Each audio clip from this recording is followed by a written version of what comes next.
Did you know you can email your students through Atlas? Now, some teachers have started opening up or publishing their courses a week early so they can communicate with students via announcements and other ways, and this will, of course, come to students in their Canvas inbox. But other teachers prefer to send emails through Atlas. So let me show you how to do that. When you log into Atlas, you can click on the Faculty tab, and then once you're in the Faculty tab, you can go to Faculty and Advisor Services. Now in Faculty and Advisor Services, you click on the Faculty Detail Schedule, and this will show you the semester that you're trying to look for. And so I'm going to go ahead and click Summer. And now I can see one of the classes that I'm going to be teaching this summer. Now if I click where it says Class List right here, I'll get a list of all the students who've currently signed up to be in this class. At the bottom of this page, I have this thing called Email Class List. And this is where it gets a little tricky, but you can do it.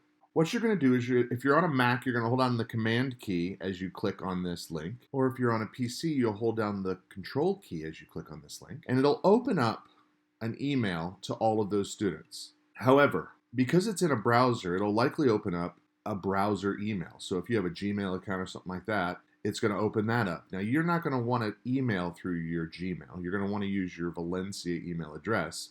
And so what you need to do is go up into this line right here and copy all of that information. So I'm going to click in here, I'm going to highlight all of it, and I'm going to hit Command C on a Mac or Control C on a PC, and I'm going to basically copy that information.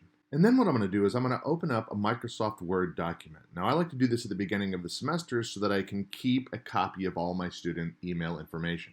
And what I'm going to do is I'm going to paste in that text that I copied.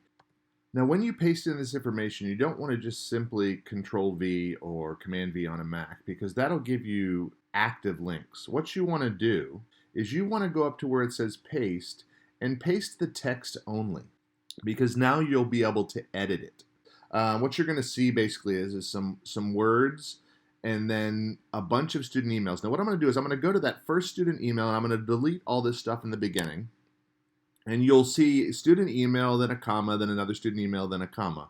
Now to work in Microsoft Outlook, these commas actually need to be semicolons. So what I'm going to do is I'm going to go up and I'm going to edit find, right?